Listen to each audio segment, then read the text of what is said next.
నమస్తే అందరికి. మా పొలం అయితే మొత్తం కోసినాం. మొత్తం అయితే కోసుడు కంప్లీట్ అయిపోయింది. ఈ విధంగా అయితే కోసింది మిషన్. ఇక ఉడ్లు అయితే మార్కెట్లో పోసినాం. మార్కెట్లో మరి ఏం ఎండనిస్తాడో ఏమో, మబ్బులు అయితే బాగున్నాయి. 3-4 రోజులు అయితే వర్ష సూచన ఉందట. రైతన్నలు అయితే ప్రతి ఒక్క రైతన్నలు అయితే జాగ్రత్తగా ఉండాలి. ఆరుగాలం పండించిన చేత వానకు తడవకుండా జాగ్రత్తగా కాపాడుకోవాలి. ఈ గడ్డి అంబడి ఒడ్లు కుప్పబడ్డదాకా రైతులకైతే నమ్మకం లేదు. ఈ విధంగా ఉంటుంది. రైతులు అంటేనే రైతుల కష్టాలు బాధలు అట్లనే ఉంటాయి.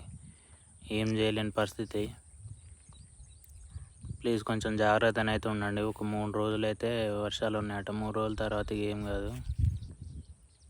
మీ సైడ్ వర్షాలు కూర్చుండ్రా కామెంట్ చేయండి. ప్లీజ్ ఇలాంటి వీడియోస్ కోసం అయితే నా ఛానల్ సబ్స్క్రైబ్.